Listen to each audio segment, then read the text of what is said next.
오늘은 평안의 성품이라는 제목으로 말씀을 함께 나누고자 합니다. 우리 먼저 한번 인사해 볼까요? 저 이런 것 좀 잘 못하는데. 샬롬. 네, 주님 안에서 평안하세요. 네, 보기와는 다르게 굉장히 내성적이고 사람 앞에 이렇게 앞에 나와서 이야기하는 걸 되게 힘들어하는 사람입니다, 제가. 그래서 이렇게 하는 것도 너무 힘들어요, 솔직히 말해서. 근데 이걸 해야지 할 수가 있고 또 할 수가 있는 거라서 우리 다시 한 번만 해볼까요? 샬롬. 네, 좋습니다. 이렇게 계속해서 하다 보면은 나중에는 뭐 그냥 자연스럽게 나오겠죠. 네, 이 샬롬이라는 뜻은요 한마디로 평안이라는 뜻이라고도 할 수 있겠죠. 또 인사가 될 수도 있겠고요. 그러면 이제 질문을 한번 드려봅니다. 여러분 평안하십니까? 네. 네. 아멘도 나오고 이러고 계시기도 하고. 네, 그렇습니다. 평안하고 싶지만 평안하기도 하고 때로는 평안하지 않기도 합니다. 그런데요, 어떻게 하면 그럼 평안할 수 있을까요? 사실 보통 기도 제목이나 뭔가 소원을 적을 때 아니면 기도할 때 거의 대부분 고백하고 또 소원하는 것이 나의 평안, 우리 가족의 평안, 교회의 평안, 빼뜨리지 않는 기도 제목이 평안이에요. 평안하기를 원하는 마음이 모두에게 다 있는 것 같습니다. 저도 사실 정말 평안을 원해요. 진짜 평안하기를 원합니다. 그런데 내가 얻고자 하는 평안은요, 어디서부터 올까요? 무엇을 평안하기를 원하세요? 무엇으로부터? 어떻게 하면 평안할 수 있습니까? 여러분의 건강이 건강하다면 평안하십니까? 아니면 돈이 많아지면 평안할 수 있을까요? 또 자녀들이 잘 풀리고 자녀들이 잘 살아가기만 하면 평안할까요? 물론 평안해요. 돈이 없는 것보다는 돈이 많이 있는 게 평안하겠죠? 뭐 제가 좋아하는 맛있는 것도 많이 먹을 수 있으니까. 또 건강하면 아무래도 더 평안하겠죠. 그리고 자녀들이나 가족들이 어려움 없이 잘 살아간다면 그것도 평안할 겁니다. 그래서 여러분의 아마 저의 기도 제목이기도 하고 여러분의 기도 제목이기도 할 텐데, 이 평안을 위해서 항상 기도하잖아요. 그런데요, 잘 한번 생각해 보십시오. 이 평안은요, 끝이 있습니까? 없어요. 내가 뭔가를 하나 이거 얻었으면요, 제 예를 들어서 지금 굉장히 저는 건강하지 않습니다. 금요일도 말씀드렸듯이 지금 너무 먹어대가지고 불었어요. 그래서 저는 지금 상태로는 건강한 상태가 아닌 것 같아요. 근데 막 이제 어제부터 다시 운동을 시작해서 지금 다리가 사실 너무 아파요. 지금 이렇게 서 있는 것도 아프고 여기 앉는 것도 너무 아프고 너무 무리를 했나 봐요.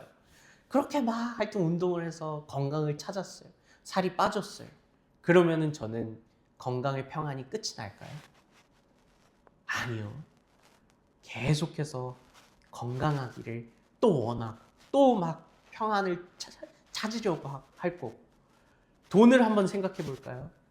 공이 막 계속 뒤에 붙어요. 우와. 근데요, 그럼 평안할까요? 끝이 있을까요? 아니요. 공이 하나 더 붙었으면 좋겠어요. 네. 저만 그래요? 공이 막 무한대로, 이야, 여기까지? 우와, 저기까지? 그렇게 원해요. 끝이 없어요. 가정의 평안이요? 누가 평안하면 이 아이가, 이 자녀가 또 아른거리고, 이 자녀가 평안하면 또 남편이나 아내가 또 바라보고, 그런 자녀들과 가정의 평안을 계속해서 구합니다. 끝이 없어요. 내가 구하는 평안은요, 끝이 없다라는 거예요. 괜찮습니다. 천천히 하십시오. 이 평안이요, 정말 내가 찾는 평안은요, 끝이 없는 평안입니다. 그런데요, 오늘 예수님이 말씀하세요. 우리 오늘 본문 14장 27절 요한복음 말씀을 다시 한번 같이 읽어보도록 하겠습니다. 시작. 평안을 너희에게 끼치노니 곧 나의 평안을 너희에게 주노라. 내가 너희에게 주는 것은 세상이 주는 것과 같지 아니하니라. 너희는 마음에 근심하지도 말고 두려워하지도 말라. 아멘. 예수님이 오늘 말씀하십니다. 주님이 주시는 평안은요, 내가 너희에게 주는 평안은 세상과는 다른 평안이다 라고 이야기해요.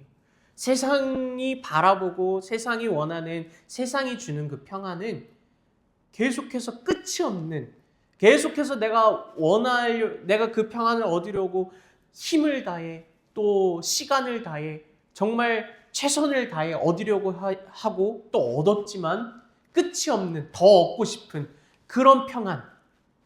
왠지 내가 눈을 감아야만 진짜 얻어질 그 평안.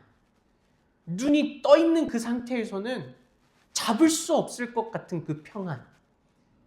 세상의 평안은 그런 평안인데 오늘 주님이 주시는 평안은요, 이 세상과는 다른 평안이다 라고 이야기합니다. 이 세상이 주는 평안을 우리가 찾아가려고 노력하면요, 그냥 진짜 하루가 너무 짧을 것 같아요.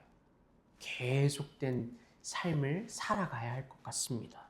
그런 삶을 살아가다가 보면요, 결국 내가 느끼는 것은 오늘 예수님이 말씀하시는 것처럼 너희는 마음에 근심하지도 말고 두려워하지도 말라 하시는 말씀 반대예요. 왜 나는 평안하지 않지? 왜 나는 이런 상황에 이게 없지? 저게 없지? 근심하고 내가 이런 평안이 없으면 나는 어떻게 살아가지? 두려워하며 살아가게 됩니다. 세상이 주는 평안을 쫓고 또 쫓으면, 따라가다 보면 내 안에 평안함보다는 근심과 걱정과 두려움이 쌓일 수밖에 없게 됩니다. 이거 더 있으면 좋겠는데. 이게 부족한 거 아니야? 이거 좀 더 있었으면 좋겠다. 이런 마음으로 계속해서 세상이 주는 평안을 따라가다가 보면 근심과 두려움이 생깁니다.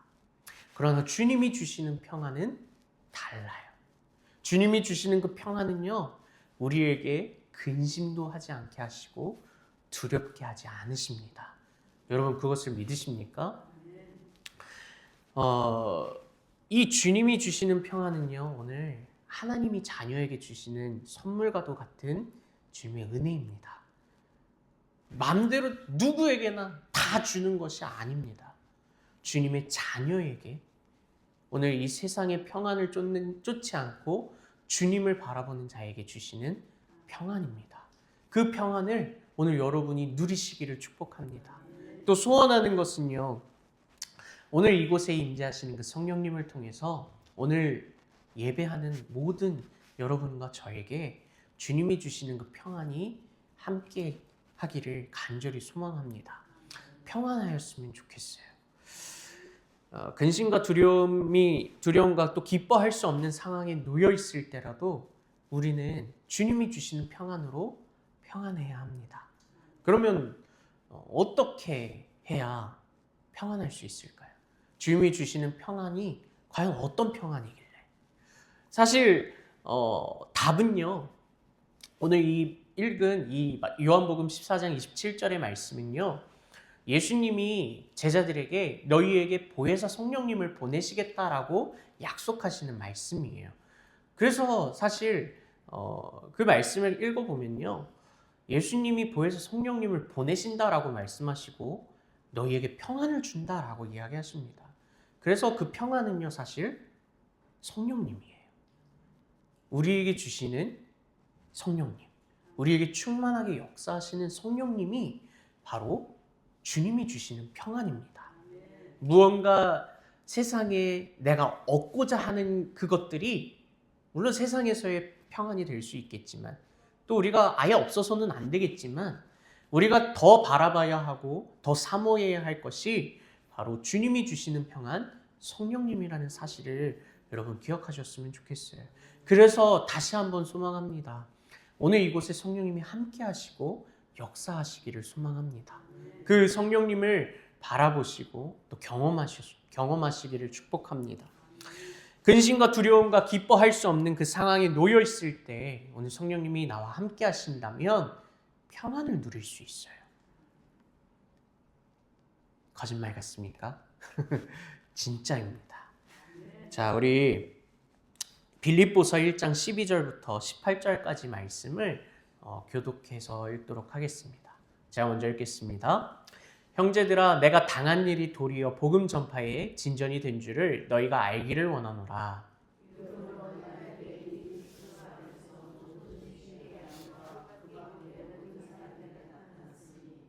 형제 중 다수가 나의 매임으로 말미암아 주 안에서 신뢰함으로 겁없이 하나님의 말씀을 더욱 담대히 전하게 되었느니라.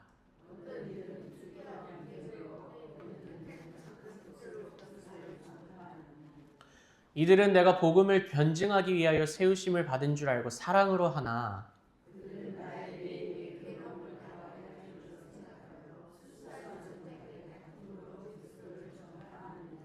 같이 읽겠습니다.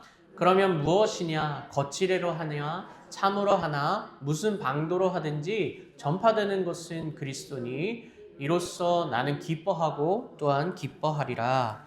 아멘. 지금 읽은 이 빌립보서의 말씀은요, 바울이 감옥에 갇혀 있는 상황에서 이야기하는 말씀입니다. 바울이 왜 감옥에 갇혀 있을까요? 복음을 전하다가 예수님을 증거하다가 갇히게 붙잡혀서 감옥에 갇혀 있는 상황입니다. 바울의 사명은 무엇일까요? 네, 맞습니다. 복음을 전하는 것이에요. 바울은 지금 복음을 전하는 사명을 감당하다가 붙잡힌 거예요. 감옥에 갇혔습니다. 자, 그러면 저는 제가 만약에 그냥 제 성격으로, 제 상황으로, 제 판단으로 바울이 되고자 한다면 저는 이런 마음이 들 것 같아요. 아니, 예수님, 저는요, 주님이 주신 사명이 예수님을 증거하고 복음을 전하라고 하신 사명으로 알고 있는데 제가 지금 어디에 있어요? 감옥에 있잖아요. 제가 지금 어디에 있어야 됩니까? 감옥에서 복음을 전할 수 있습니까? 아니요. 뭐라고 할까나? 광장이나 아니면 사람들이 많은 회당이나 이곳저곳에서 내가 움직이면서 사람들을 만나면서 그렇게 예수님을 전해야 나의 사명을 잘 감당하는 거 아닙니까? 사명을 누가 주셨습니까? 주님이 주셨잖아요. 그러니까 나를 왜 이곳에 이 감옥에 가두두셨습니까? 이렇게 좀 막 이야기하지 않았을까라는 생각이 들어요.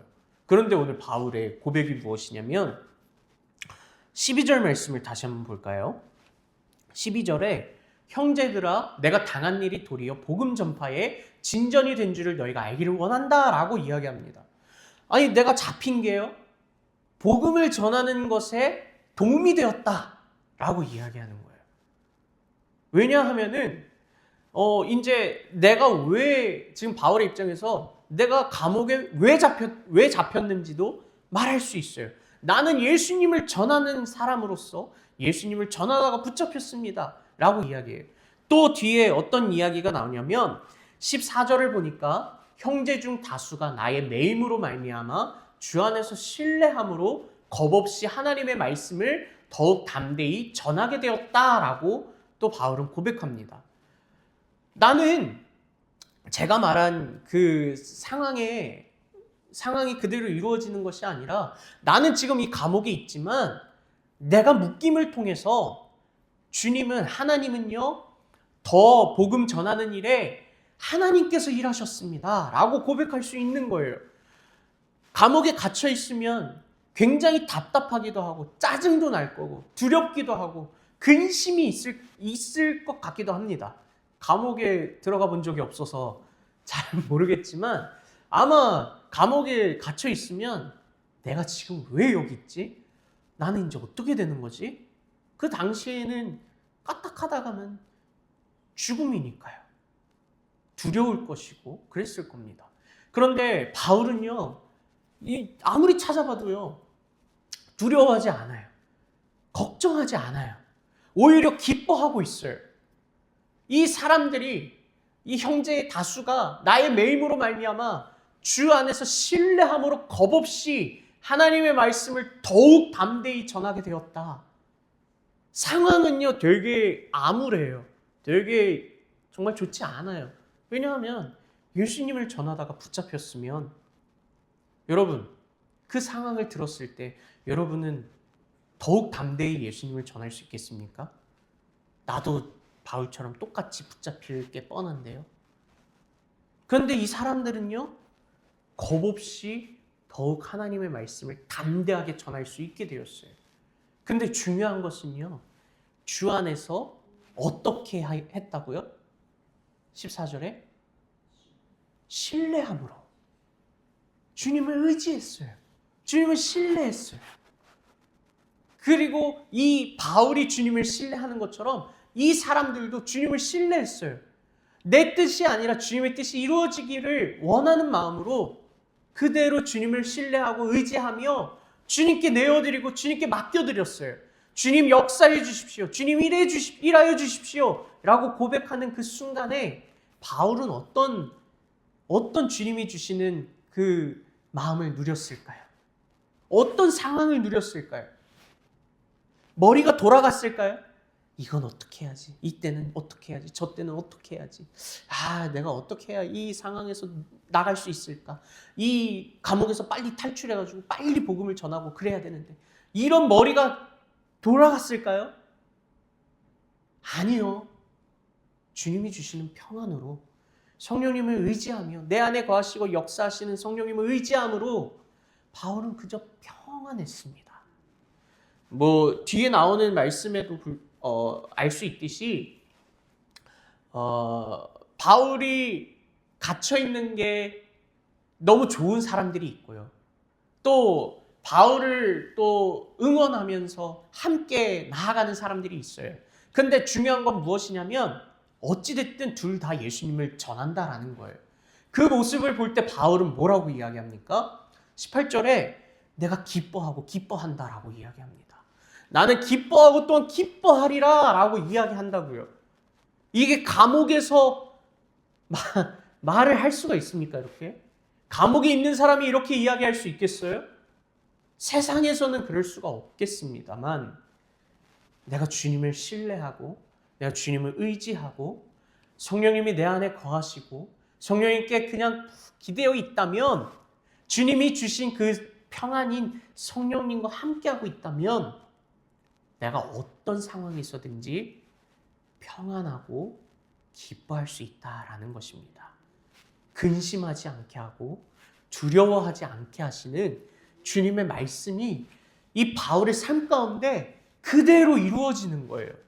오늘 이 말씀이 여러분에게도 이루어지기를 간절히 축복합니다. 어떤 상황에서든지 바울이 경험했던 그 주님의 그 평안함, 오늘 여러분에게서 어떤 상황, 사실 상황이 그리 막 갑자기 확 좋아지거나 또 때로는 확 나빠지기도 하겠지만 안 좋아지기도 하고 그냥 그대로의 삶일 수도 있겠죠. 그런데 중요한 것은 내가 달라지는 거예요. 내가 변화되어 가는 겁니다. 성령님을 의지하지 않았다면, 주님을 의지하지 않았다면 이제 주님을 의지할 때 주님이 주시는 평안함으로 내 안에 근심이 사라지고 두려움이 사라질 것입니다. 여러분, 그 평안을 누리시기를 축복합니다. 바울은 그 순간에 주님이 주시는 평안함으로 주님이 또 주신 그 성령의 충만함으로 바울은 평안하였어요. 이 보혜사 성령님이라는 분은요, 저는 성령님이라고 했을 때 막 진짜 힘이 엄청난 분, 그냥 상상해 봤을 때 근육이 빵빵한, 막 진짜 힘이, 이거 뭐라고 표현해야 될지 모르겠을 정도로 엄청난 힘이 있는 분이라고 저는 그렇게 생각했어요. 그런데 그렇지만은 않겠구나, 이런 생각이 드는 거예요.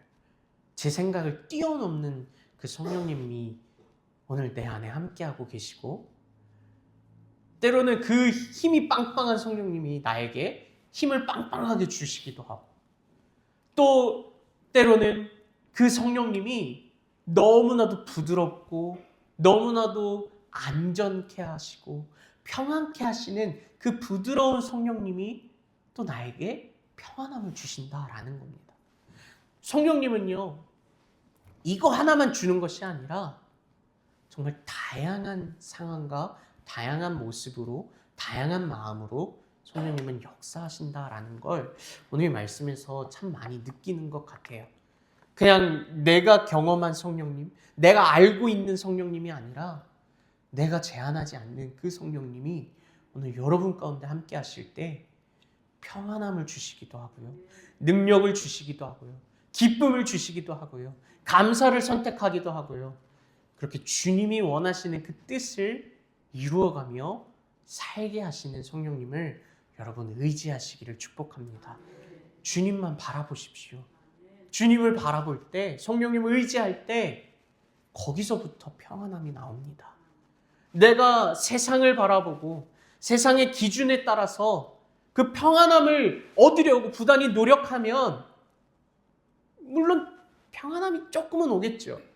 그러나 그 평안함은 결국엔 우리를 더욱더 근심에 빠지게 하고 두려움에 빠지게 할 것입니다. 그러나 주님이 주시는 평안은 다릅니다. 주님을 의지할 때 오늘 내 안에 있는 근심을 떠나가게 하시고 두려움을 떠나가게 하십니다. 여러분, 걱정되십니까? 두려움이 있으십니까? 불안하십니까? 성령님을 의지하십시오. 주님을 의지하십시오. 주님을 더욱더 주님께 선포하십시오. 주님, 내 안에 있는 그 두려움과 불안과 근심과 걱정과 괴로움들, 이 모든 것을 주님 의지하면서 다 떠나가게 해주십시오 라고 그렇게 고백하십시오. 고백하지 않는 거랑 고백하는 거랑 또 달라요. 왜 다른지 모르겠어요. 이게 그런 노래도 있잖아요. 말하는 대로라고, 여러분 아세요? 물론 가사가 전혀 성경적인 거는 아닌데, 생각해보면 내가 진짜 말하는 대로라고 고백하는 대로, 성령님을, 주님을 의지하며 고백하는 대로 주님은 반드시 이루어 가실 것입니다. 그런데 중요한 것은요, 내 생각을 고백하는 게 아니라 주님의 말씀을 고백하십시오. 주님의 뜻을 고백하십시오. 주님의 생각을 고백하시고 주님의 평안을 누리시기를 축복합니다. 우리 로마서 8장 7절과 8절의 말씀을 같이 함께 읽어보도록 하겠습니다. 시작!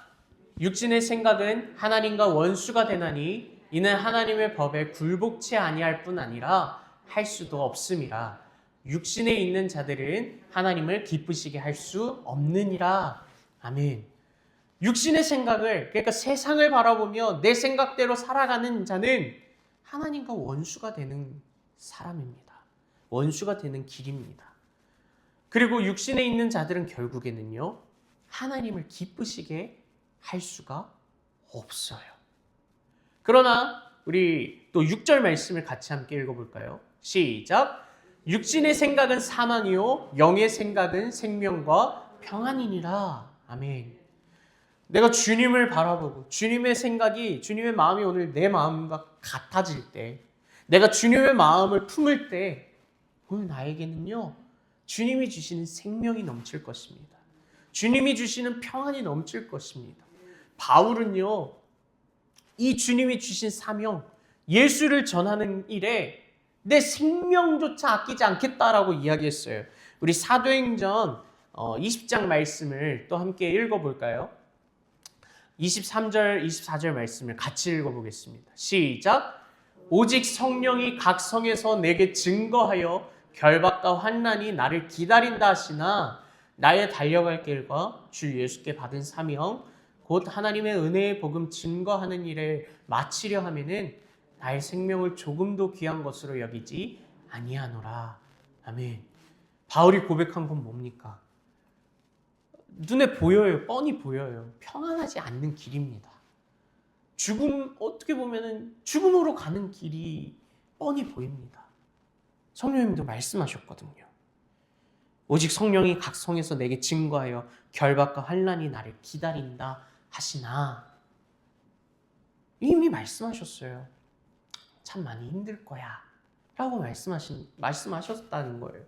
그런데 바울이 고백하는 건 내가 달려갈 길과 주 예수께 받은 사명을 마치기 전까지는 내 죽음이, 내 목숨이 조금도 아깝지 않습니다.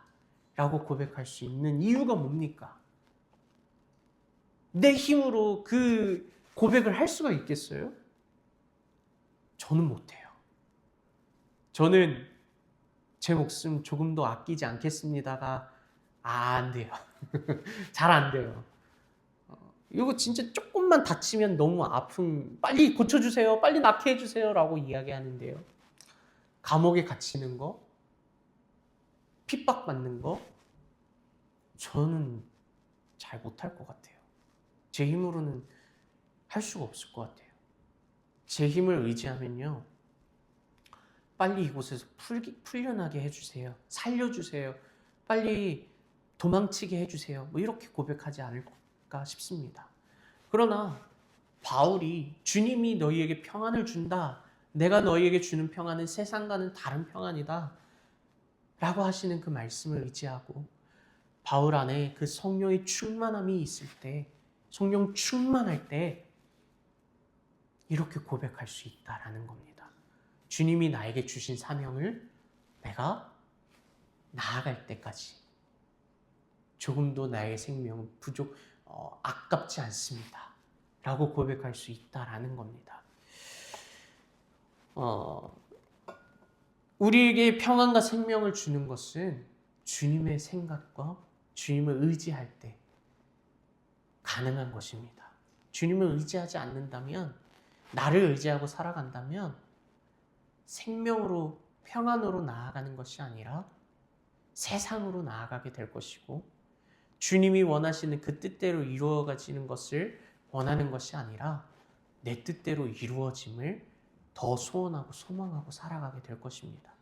그러면 그 안에는요, 평안이 없습니다. 여러분, 평안을 위해서 무엇을 바라볼 것입니까? 무엇을 바라보면서 평안을 누리실 것입니까? 여러분의 건강이요? 재물이요? 가정이요? 물론 그것을 위해서 또 간구할 수 있어야 되지만요. 그것이 우리에게 절대 온전한 평안을 줄 수는 없습니다.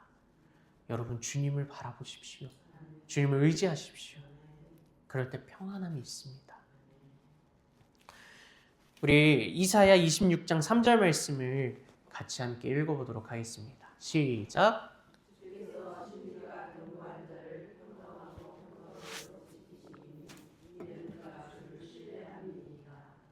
아멘. 네, 주께서 심지가 견고한 자를 평강하고 평강하도록 지키신다라고 이야기합니다. 그러면요, 이 심지가 견고한 자는 어떤 뜻으로 혹시 생각하세요?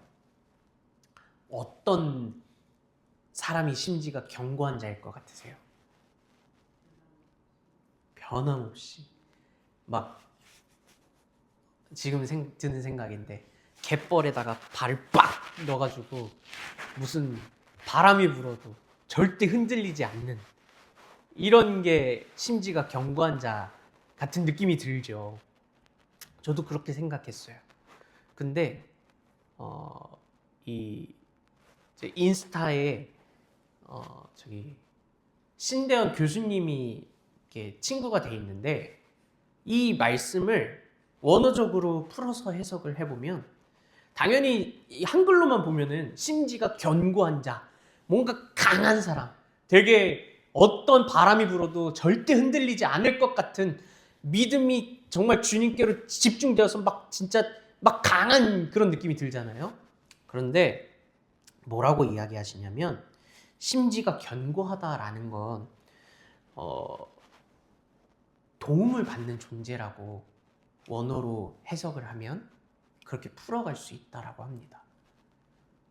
심지가 견고한 자는 생각해보면 한글로 보면요 도움 없이도 나아갈 수 있는 것 같아 보이잖아요.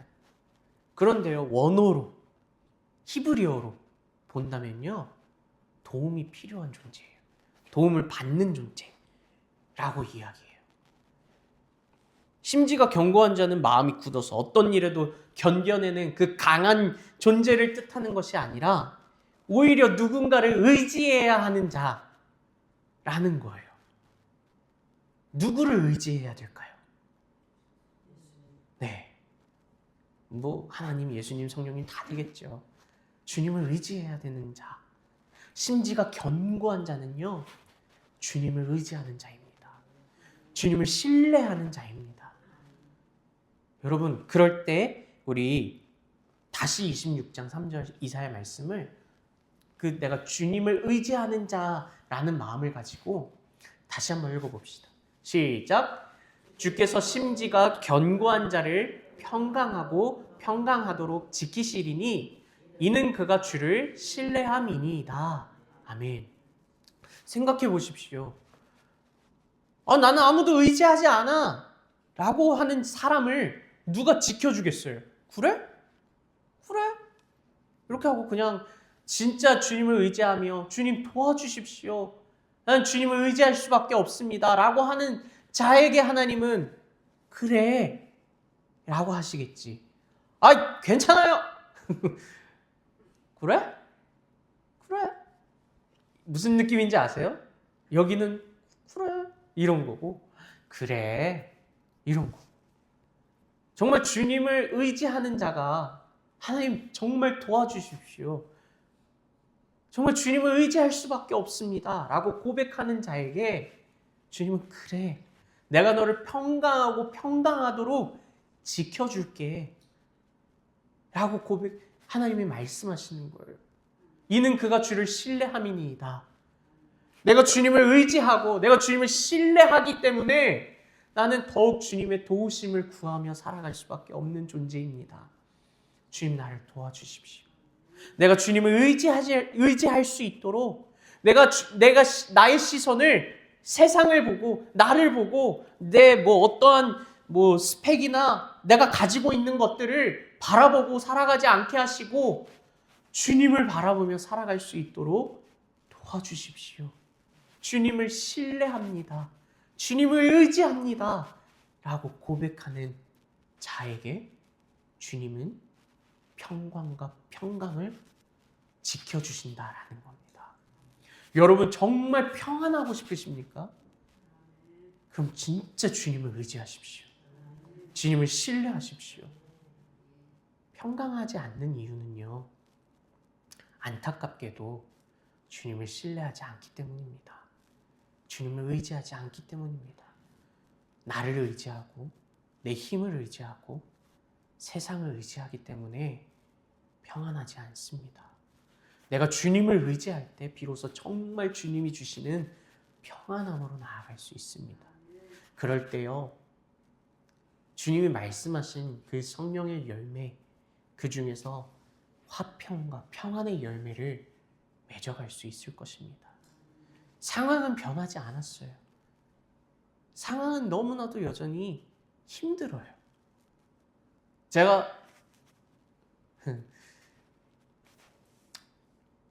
막 기도해요. 주님, 오늘부터 다시 성경도 열심히 읽고 기도도 열심히 하고 주님 뜻대로 살아가도록 도와주세요 라고 기도하고 집에 가잖아요. 그 사람은 어디 갔어요. 정말 제 힘으로는 안 되더라고요. 그 사람은 여기 있을지 어디 있을지 모르겠는데 여러분 안 그러세요? 어디 갔을까요?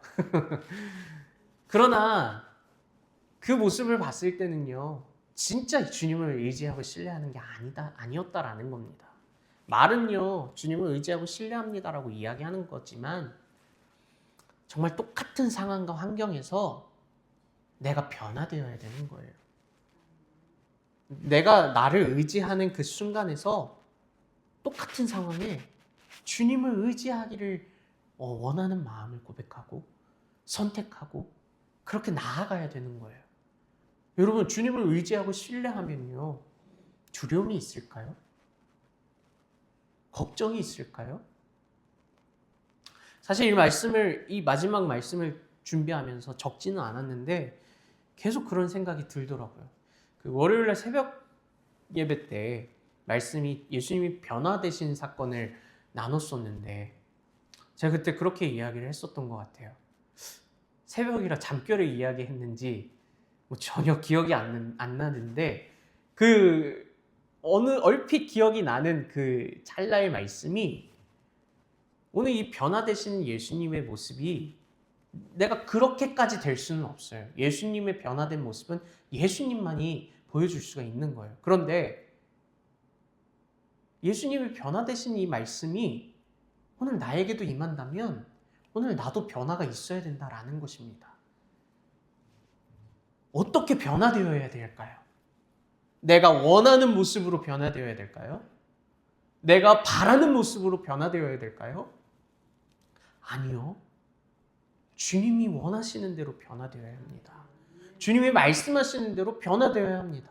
그걸 어떻게 할 수 있어요? 주님을 의지하는 자만이 할 수 있습니다.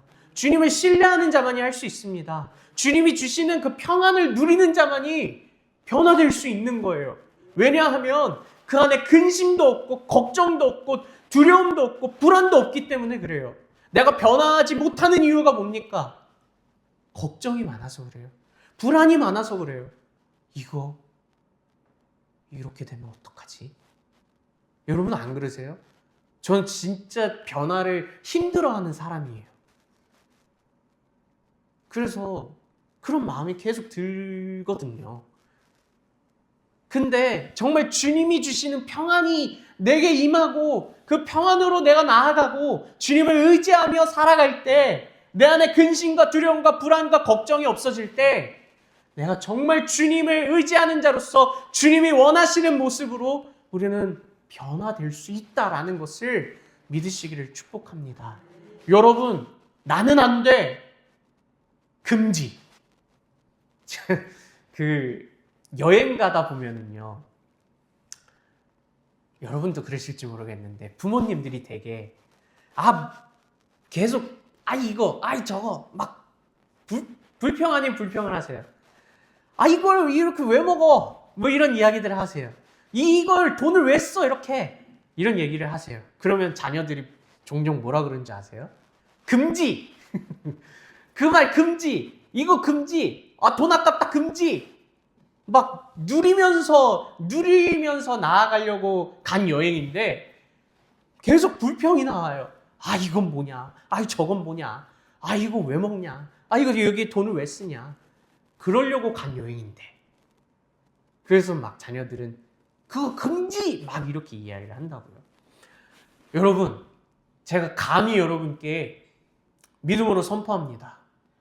나 안 돼. 나 할 수 없어. 나는 변화 못해. 금지. 여러분 한번 따라해 보실래요? 나 안 돼. 나 할 수 없어. 나는 변화 못해. 금지.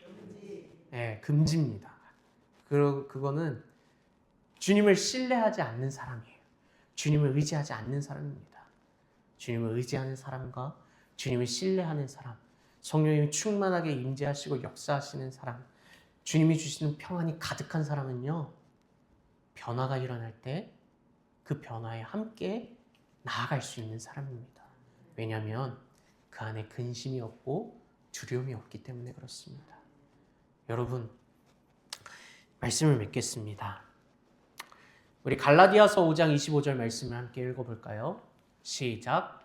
만일 우리가 성령으로 살면 또한 성령으로 행할지니. 아멘. 여러분 정말 성령 충만함으로 그 평안을 누리십니까? 그러면 그 누림대로 살아가기를 축복합니다. 성령이 충만하신 대로 살아가십시오. 그냥 성령님이 충만하신 이유는요, 그냥 좋다 이러기를 원해서 하나님은 우리에게 성령을 주시고 성령 충만하기를 원하시는 것이 아니라 성령으로 살아가기를, 주님의 뜻대로 살아가기를, 주님이 원하시는 그 여러분의 사명을 이루어가기 위해서 주님은요 우리에게 성령을 허락하셨고 말씀하셨고 평안을 주십니다. 사명이라고 해서 여기서 말씀 전하라고 목회자가 되라고 이게 아니에요. 여러분의 사명은 각 사람에게 주님이 주시는 사명이 다 있어요. 여러분 사명이 있습니다. 여러분 사명에는요 나이가 상관이 없어요. 여러분 사명을 발견하시고 사명대로 살아가십시오. 평안할 때 그게 가능해질 것입니다. 우리가 정말 채워야 할 것은 이 세상의 것들이 아닙니다. 성령 충만함으로 살아가시기를 축복합니다. 주님이 주신 평안으로 살아가시기를 축복합니다. 근심과 두려움과 불안과 걱정을 내려놓고 주님 안에서 내 영혼은 안전합니다. 내 힘을 다 내려놓고 주님만 의지하며 살겠습니다. 주님이 바라시는 그 사명, 주님이 원하시는 그 삶을 내가 온전히 이루어가며 살겠습니다. 라고 살아가시는 여러분이 되시기를 축복합니다.